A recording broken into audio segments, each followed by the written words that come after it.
By the end of the 1960s, Mick Jagger had already seen everything.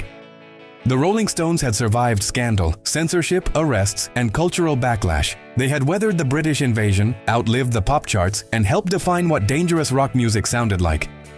So when Mick Jagger described a Led Zeppelin song as a thunderous racket, it wasn't casual criticism, it was surprise. The song that startled Jagger was Whole Lotta Love.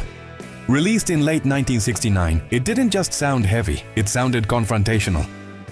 The opening riff was blunt and physical, less blues shuffle, more sonic assault. Robert Plant's vocal was raw, sexual, and unapologetically loud. Jimmy Page's production compressed everything into a dense, aggressive wall of sound.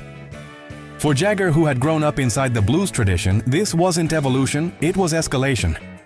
A different kind of noise. The Rolling Stones built their early identity on swagger and groove. Even at their most aggressive, there was space in the music, room to breathe. Whole Lotta Love left no space. It filled every corner with volume and tension. The middle section descended into feedback, echo, and disorientation. The song didn't invite the listener in, it overwhelmed them. Jagger reportedly described it as shocking, not because it lacked skill, but because it abandoned subtlety. To him, it felt less like rhythm and blues and more like raw force. Two visions of the blues. The reaction wasn't personal, it was philosophical. Mick Jagger believed in lineage, that rock music should trace its power back to its blues roots, maintaining a sense of groove and swing. Led Zeppelin had a different idea. Jimmy Page believed the blues could be stretched, distorted, amplified beyond recognition, even broken, in order to become something new.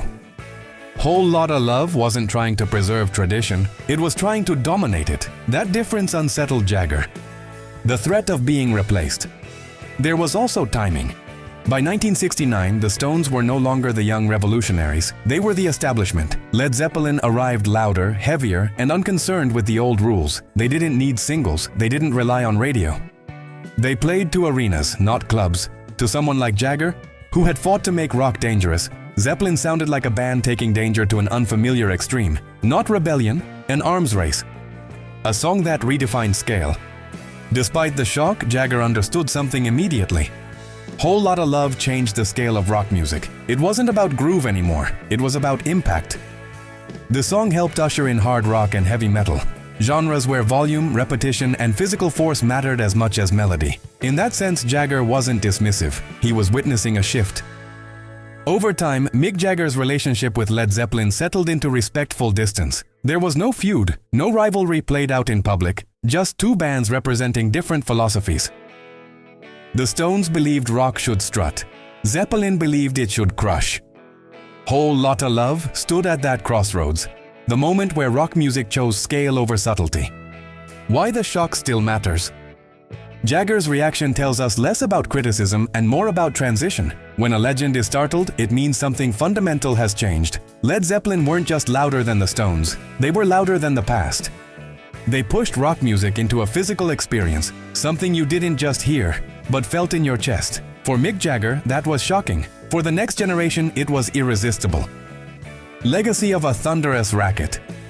Today, Whole Lotta Love is canon. Its riff is sacred, its influence undeniable. But in 1969, it sounded dangerous in a new way. Not rebellious, but overwhelming. Mick Jagger heard that danger before most. He didn't fear it, he recognized it. Because when rock history shifts, it doesn't ask permission. It arrives as noise, as volume, as a thunderous racket that changes everything. And in that moment of shock, a new era begins.